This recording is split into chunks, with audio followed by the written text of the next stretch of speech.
aluno, salve, salve, minha cara aluno, tudo bem com vocês? Hoje nós estamos aqui para discutir, ou melhor, continuar discutindo o assunto de bioenergética. Nós estamos falando então sobre os processos que os seres vivos fazem, realizam para obtenção de energia. E hoje nós vamos discutir o processo conhecido pelo nome de respiração celular. Essa palavra aqui, turma, respiração, ela aceita vários processos diferentes dentro desse guarda-chuva chamado respiração. Eu posso falar simplesmente da ventilação, como por exemplo a gente pensa da ventilação pulmonar, que é um movimento de inspiração e expiração, é um exemplo que eu poderia usar para a palavra respiração. Eu posso pensar em respiração sistêmica, que vão apresentar diferentes tipos de acordo com o organismo que a gente estiver estudando, respiração pulmonar, respiração cutânea, respiração branquial. Eu posso estar tratando do próprio processo de difusão, que envolve a troca de gases. Vários processos diferentes cabem dentro dessa palavra chamada respiração.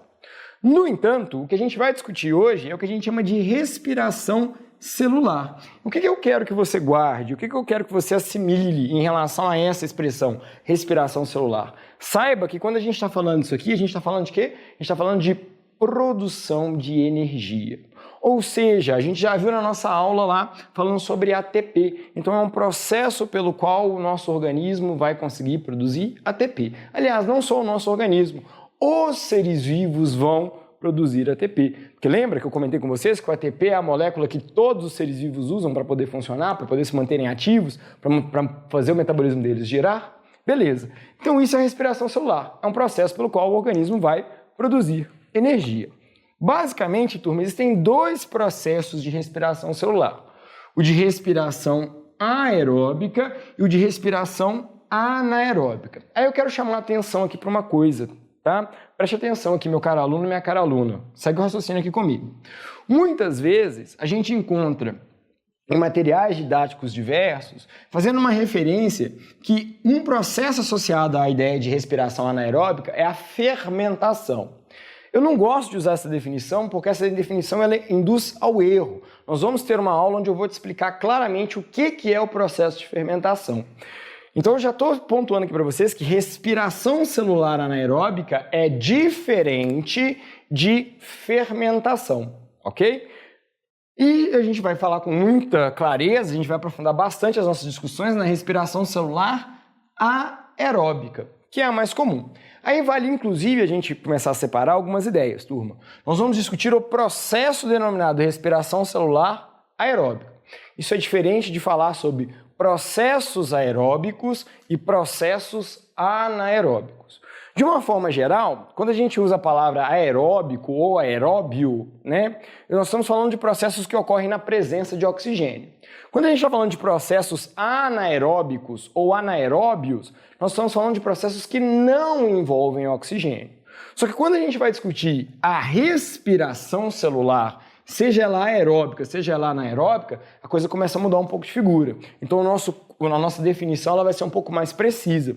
E está aqui no quadro para a gente poder acompanhar. Repara, quando eu estou falando de respiração celular aeróbica, a definição correta é muito mais que falar de presença de gás oxigênio. É falar o quê? Que o oxigênio, aí esse O aqui é o do elemento químico oxigênio, ok? O elemento químico oxigênio, vai ser mais preciso até mesmo gás oxigênio, atua como aceptor final de elétrons. Então, ao final desse processo denominado respiração celular, o elemento químico oxigênio recebe elétrons. Por isso que eu vou chamar essa respiração de respiração aeróbica.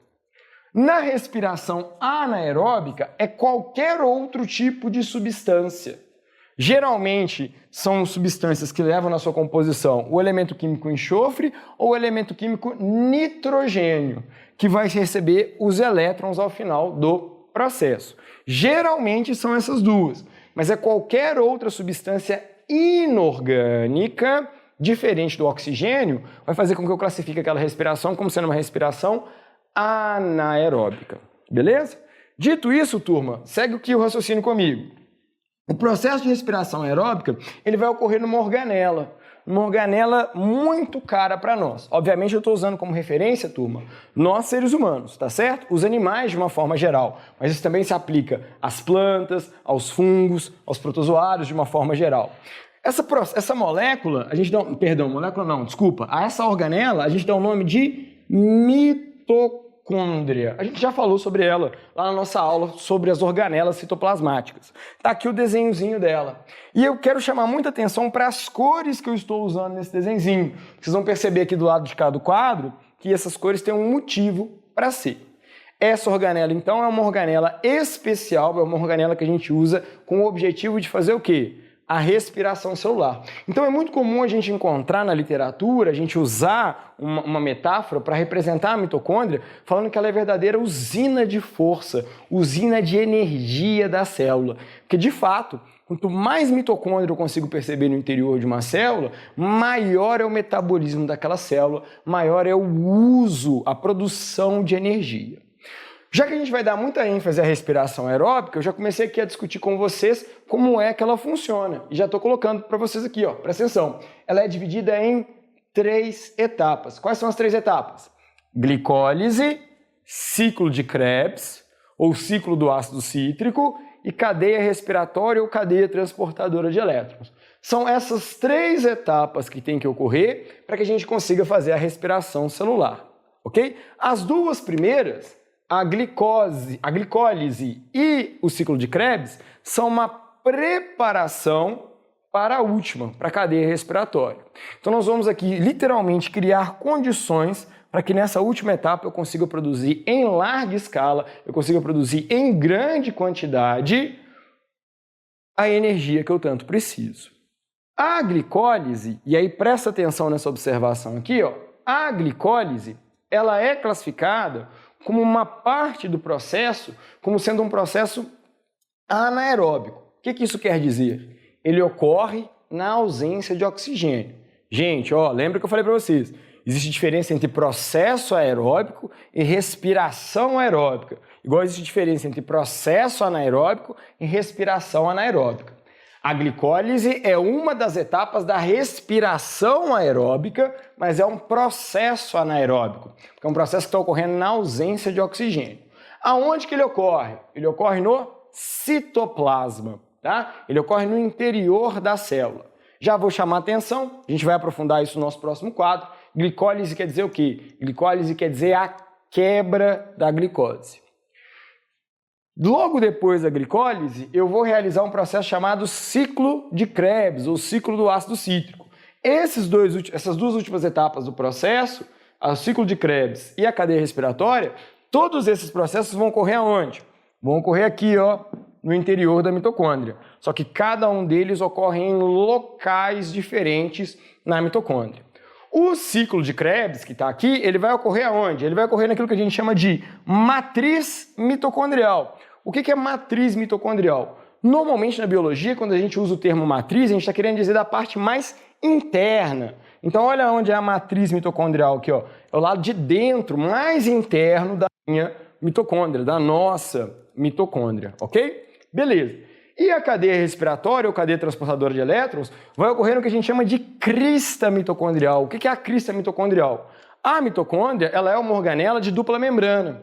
Ela tem uma membrana mais externa, muito parecida com a membrana plasmática mesmo, uma membrana mais interna, que é totalmente ondulada.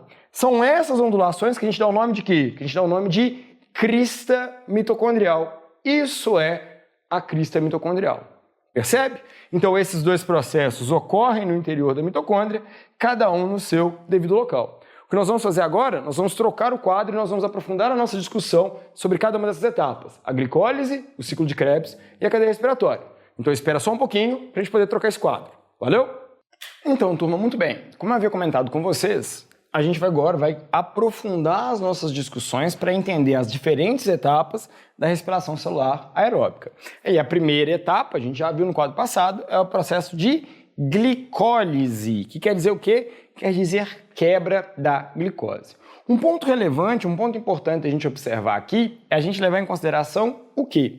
A gente levar em consideração que para eu conseguir efetivar essa quebra da glicose, eu vou precisar de fazer um investimento de energia. Vai ser a única parte em todo o processo de respiração celular, a única, onde eu vou notar o quê? Que eu vou gastar ATP. Mas olha só que legal, eu tenho que investir ATP no primeiro momento, mas logo eu já vou receber de volta esse meu investimento. Então é um cenário de investimento onde eu não tenho perda. Aqui dentro do próprio processo de glicólise, eu já garanto que eu vou receber de volta esse investimento de energia que eu tive, o que é fundamental, tendo em vista que eu preciso de ATP para eu conseguir me manter vivo, me manter funcionando. Essa etapa eu já comentei com vocês, ele vai ocorrer no citoplasma da célula, não é mesmo? E além desse investimento de ATP, eu vou ter a produção de outras duas substâncias. Quais são as outras duas substâncias que eu vou ter? Moléculas de ácido pirúvico, que a gente vai ver logo, que elas são fundamentais para eu viabilizar a continuidade desse processo de respiração celular aeróbica, e também vou ter a produção dessa molécula aqui, dessa novidade, que é o NADH. Já vou chamar a atenção disso aqui para vocês, meus caros alunos. Presta atenção nisso aqui, ó. Essa molécula, o tal do NADH, junto com uma outra que a gente vai ver daqui a pouquinho, são os verdadeiros protagonistas do processo de respiração celular.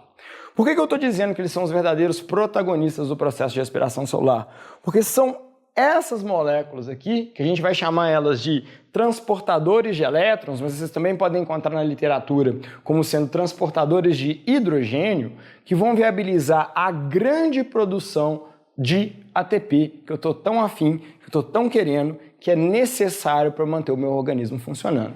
Essa sigla, NADH, quer dizer, ou pode aparecer também com o nome só de NAD, sem o H no final, quer dizer dinucleotídeo de flavina e adenina.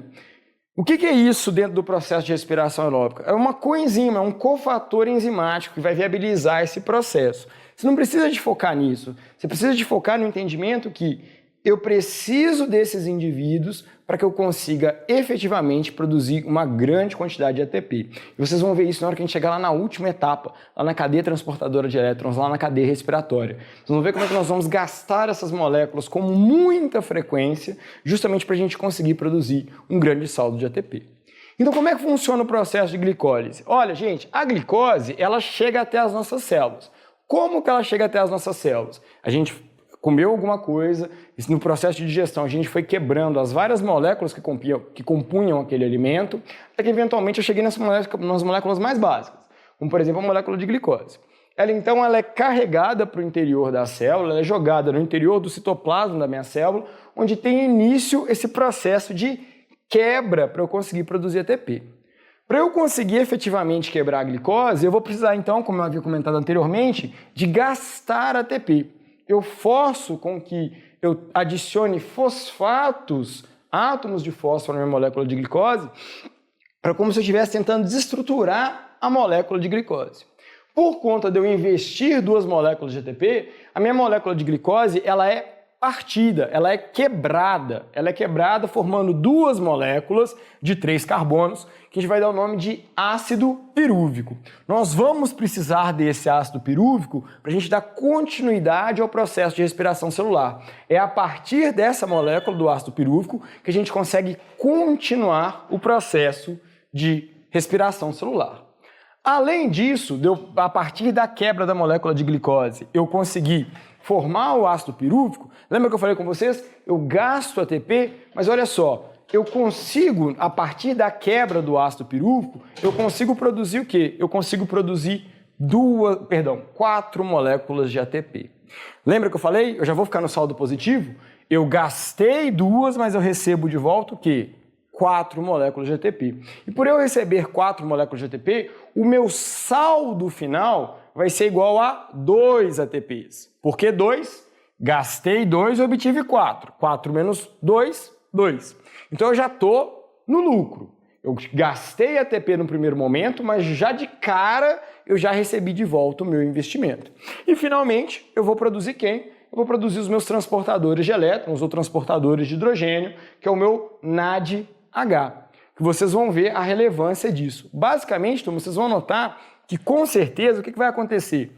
Para cada etapa do processo de respiração celular, nós vamos focar muito em produzir muito esses transportadores de elétrons, porque a gente precisa deles para efetivamente produzir as grandes quantidades de moléculas de ATP lá na última etapa, ok? Então, turma, eu vou trocar aqui o meu quadro e aí a gente vai partir para a próxima etapa, que é o que a gente chama de ciclo de Krebs ou ciclo do ácido cítrico, beleza? Então, segura aí só um minutinho.